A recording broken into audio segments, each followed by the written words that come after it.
चलिए तो next question हम लोग सॉल्व कर रहे हैं। मॉडल टेस्ट पेपर दिसंबर 2023 सेट 1 6A 7 मार्क्स का। ठीक है, चलिए नॉर्मल क्वेश्चन है, ये भी ज़्यादा कुछ ट्रिक नहीं है। बोल रहा है the board of director of Nanak Engineering Company Private Limited request you to prepare a statement showing the working capital requirement. तो क्या बनाना है आपको? Statement showing the working capital requirement.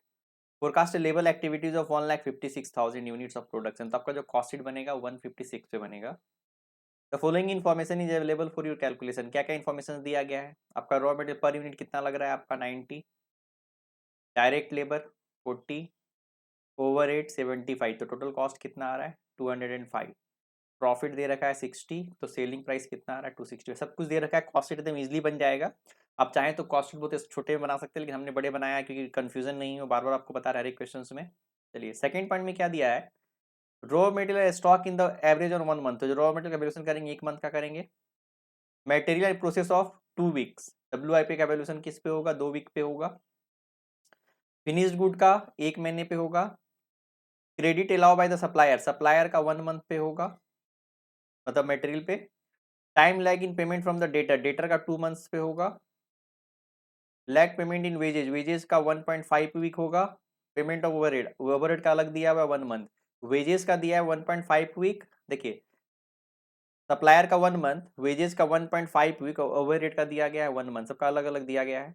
20% of the output sale against cash. तो simple हम लोग क्या करेंगे, पहले जो 80% क्रेडिट सेल्स निकालेंगे उस पर हम लोग वैल्यूएशन करेंगे।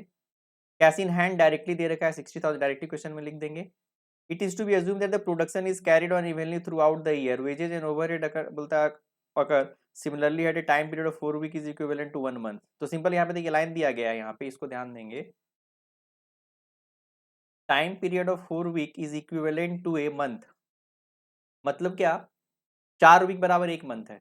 तो हम लोग क्या करेंगे, इसे बहुत सारा वीक दिया गया है, बहुत सारा मंथ में दिया गया है। तो क्या करेंगे हम लोग, जब ऐसा हो तो कभी भी छोटे वाले अमाउंट को लेते हैं। जैसे डेज दिया हुआ और कहीं मंथ दिया हुआ तो डेज में सबको कैलकुलेट करेंगे। यहाँ पर मंथ दिया, वीक दिया हुआ है, तो सबको हम लोग क्या करेंगे, वीक में कैलकुलेट करेंगे। और बोलता है 4 वीक के बराबर है 1 मंथ। कितने? 4 वीक के बराबर है। तो जहां जहां मंथ है उसको हम लोग वीक में कन्वर्ट कर देंगे। जैसे यहाँ पे ध्यान देंगे, जैसे ये 1 मंथ है, इसको हम लोग क्या कर देंगे हम लोग, 4 वीक। 2 वीक हो गया, इसको है तो यहाँ पे 4 वीक ले लेंगे। यहाँ भी 4 वीक ले लेंगे। यहाँ पे 2 मंथ दिया गया तो यहाँ पे हम लोग 8 वीक ले लेंगे। 1 मंथ दिया गया 4 वीक, सबको 4 वीक लेके बनाएंगे। समझ पा रहे हैं क्वेश्चन में? बस इतना सिंपल ध्यान देना है। सारा कैलकुलेशन वीकली करना है, 52 से डिवाइड करना है और इस सबसे मल्टीप्लाई करना है। ठीक है, क्योंकि क्वेश्चन में इस तरह से बोला है 1 महीना 4 वीक के बराबर है। इसका मतलब 1 महीना 4 वीक के बराबर है तो 2 महीना कितना 8 वीक के बराबर होगा। ठीक है, अगर आधा महीना दिया हो तो 2 वीक ले लेते हैं हम लोग। चलिए तो पहले हम लोग कॉस्ट शीट बनाते हैं सिंपल। चलिए फिर से कॉस्ट शीट का फॉर्मेट आपको फिर से एक बार रिकॉल करा दे। Cost sheet, direct material, direct labour, direct इसमें prime cost, factory overhead WIP add करते हैं, क्लोजिंग माइनस करते हैं तो factory cost, administration overhead add करते हैं तो cost of production, finished good का ओपनिंग ऐड करते हैं, फिनिश्ड गुड का क्लोजिंग माइनस करते हैं तो cost of good sold, office और ये सेलिंग जोड़ते हैं तो cost of sales, profit add करते हैं तो सेल्स। सिंपल है। और कितने यूनिट में बनेगा? तो यहाँ पर 1,56,000 यूनिट में बन रहा है। सब डायरेक्टली दिया हुआ है। 90 क्वेश्चन में दिया हुआ है, 40 दिया हुआ है, ओवरहेड भी 75 दिया हुआ है, प्रॉफिट भी डायरेक्टली क्वेश्चन में 60 दिया हुआ है, 265 डायरेक्टली सब कुछ दिया हुआ है। तो कॉस्ट तुरंत बन जाएगा, टाइम नहीं है। सिंपल है, सब हमने 156 से क्या क्या यूनिट से मल्टीप्लाई कर दिया। ठीक है, चलिए रॉ मटेरियल कितना आ गया? 1,40,40,000। डायरेक्ट लेबर कितना आ गया? 62,40,000। डायरेक्ट में से नहीं दिया गया तो नहीं लिए, तो प्राइम कॉस्ट आ गया आपका 2,02,80,000। फैक्ट्री ओवरहेड मल्टीप्लाई किए तो आ गया 1,17,00,000। तो आपका यहाँ पे ओपनिंग क्लोजिंग नहीं दिया गया है तो फैक्ट्री कॉस्ट आ गया 3,19,80,000। एडमिनिस्ट्रेशन ओवरहेड नहीं दिया गया है तो आपका कॉस्ट ऑफ प्रोडक्शन भी यही हो गया। फिनिश गुड है कुछ भी नहीं दिया गया है तो आपका कॉस्ट ऑफ गुड सोल्ड भी यही हो गया। ऑफिस और सेलिंग एक्सपेंसेस ओवरहेड नहीं दिया गया है तो कॉस्ट ऑफ सेल्स भी आपका यही हो गया। प्रॉफिट आपका दिया हुआ तो सेलिंग प्राइस आपका यही हो गया। नहीं दिया होता तो बैलेंसिंग फिगर प्रॉफिट आ जाता। यहाँ पर बैलेंसिंग फिगर 60 नहीं दिया था क्या? लिखा हुआ है, नहीं दिया हुआ है तो 60 बैलेंसिंग फिगर नहीं भी लिखेंगे चलेगा, क्योंकि क्वेश्चन में डायरेक्टली दिया हुआ है। नहीं दिया होता तो क्या होता? बैलेंसिंग फिगर से आपका आ जाता। तो कॉस्ट शीट कंप्लीट हो गया। अब हम लोग करते हैं क्या, एस्टिमेशन ऑफ वर्किंग कैपिटल बनाएंगे। ठीक है, तो सिंपल है, एक हम लोग स्टेटमेंट बनाएंगे, statement showing estimation of working capital. एक तरफ करंट एसेट लिख लेंगे, एक तरफ करंट लायबिलिटीज। करंट एसेट में नॉर्मली क्या क्या आता है? Raw material, WIP, finished good, debtor, cash in hand. Normally 5 questions में रहता ही रहता है। और क्रेडिटर में क्या क्या आता है? Creditor for material, creditor for wages, creditor for expenses और ओवरहेड। ठीक है, जो जो दिया रहता है यहाँ पे लिख लेते हैं। चलिए अब ये किस पे निकलता है, कंज्यूम्ड पे निकलता है। तो कंज्यूम्ड कितना हुआ है, तो बोलता है 4 वीक का हम लोग स्टॉक में रखते हैं।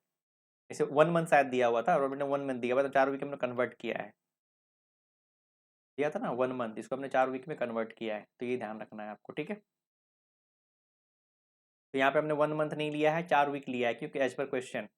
तो 52 से डिवाइड किया तो 1 वीक आ गया, 4 वीक से मल्टीप्लाई किया तो आपका मटेरियल का स्टॉक कितना आ गया। WIP वर्किंग नोट 1 कर दिए, ठीक है, कितना तो वर्किंग करना पड़ेगा।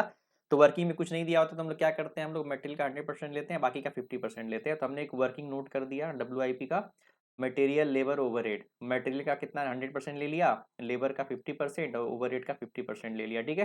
टोटल किए तो टोटल इतना आ गया।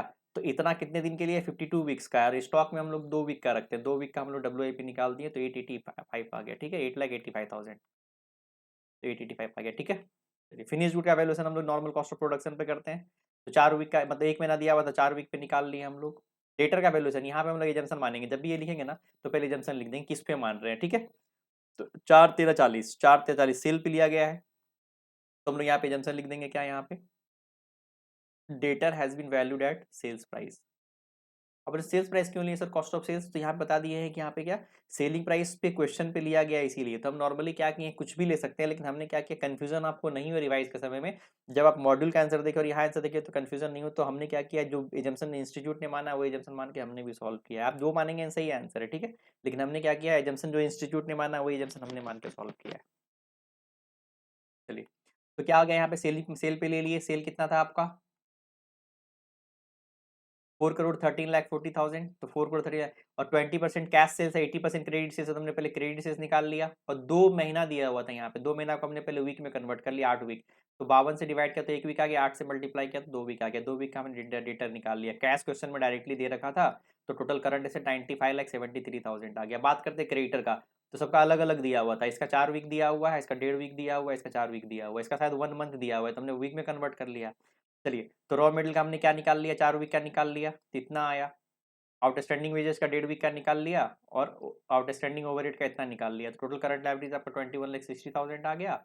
माइनस कर दिए दोनों का, A minus B, current asset minus current liabilities, तो वर्किंग कैपिटल कितना आ गया, 74,13,000 आ गया। करंट एसेट 95,73 था, करंट लायबिलिटीज 21,60 था, करंट लायबिलिटी इतना आ गया। हमने बताई दिया जमसन में क्या क्या मान लिया, डेटर को सेल्स प्राइस पे माना है, WIP का वैल्यूएशन हमने किस पे किया है, रॉ मटेरियल का 100% लिया है, बाकी का 50% लिया है। तो फाइनल आंसर मेरा कितना आ गया, 74,13,000, ठीक है। चलिए, ट्विस्ट पॉइंट में हमने कुछ लिखा है क्या, जहां जहां मंथ दिया गया है उसे भी वीक में दिया लिया गया है, क्यों, क्योंकि क्वेश्चन में दिया गया as per question. Raw material stock पूरा 1 महीने का consumption but given in 1 month 4 week को कैलकुलेट अकॉर्डिंगली। 1 मंथ दिया गया है, लेकिन हमें 4 से मल्टीप्लाई क्यों किया, क्वेश्चन में बोला गया है कि 1 मंथ बराबर 4 वीक। WIP का रॉ मटेरियल का हमने 100% लिया है, बाकी का 50% ही लिया है। डेटर का सिर्फ 80% क्रेडिट पे किया गया है, और सजेस्टेड में सेलिंग प्राइस पे लिया गया, इसलिए हमने भी सेलिंग प्राइस वैल्यूएशन किया है। हम कॉस्ट ऑफ सेल्स पे कर सकते थे, लेकिन सजेस्टेड में सेलिंग प्राइस एज्यूम किया है, तो हमने भी सेलिंग प्राइस ही एज्यूम कर लिया। वेजेज और ओवरहेड का लैग सेपरेटली दिया गया है, डोंट मिस इट, ध्यान देंगे सबका अलग अलग दिया गया है, तो कंफ्यूजन नहीं हो। ये बहुत मिस्टेक होता है कि देखिए किस पे दिया गया, creditor for material, creditor for wages या labour, creditor for expenses, creditor for overhead, सबका अलग अलग दिया है कि नहीं। चारों पॉइंट में कंफ्यूजन होता है, ही नहीं कि सब पे कैलकुलेट कर दे, कभी कभी कंबाइंड दिया होता है, कभी कभी अलग, तो इस पॉइंट को ध्यान देना होता है, ठीक है। तो ये क्वेश्चन बहुत सिंपल था। इस क्वेश्चन में नया पॉइंट वही था कि जहां जहां मंथ दिया हुआ है उसको आपको 4 वीक से खाली कन्वर्ट करना है, ये ध्यान रखना है। 1 मंथ 4 वीक, दो अगर हाफ मंथ दिया हो तो 2 वीक, 2 मंथ दिया हुआ है तो क्या है 8 वीक, अगर 4 महीना दिया होता तो हम 16 वीक लेके सॉल्व करते, ठीक है। बस इसमें और कुछ नहीं था, नॉर्मल था। तो ये भी सॉल्व हो गया। चलिए फटाफट नेक्स्ट डिवाइस कराते हैं आप लोगों को।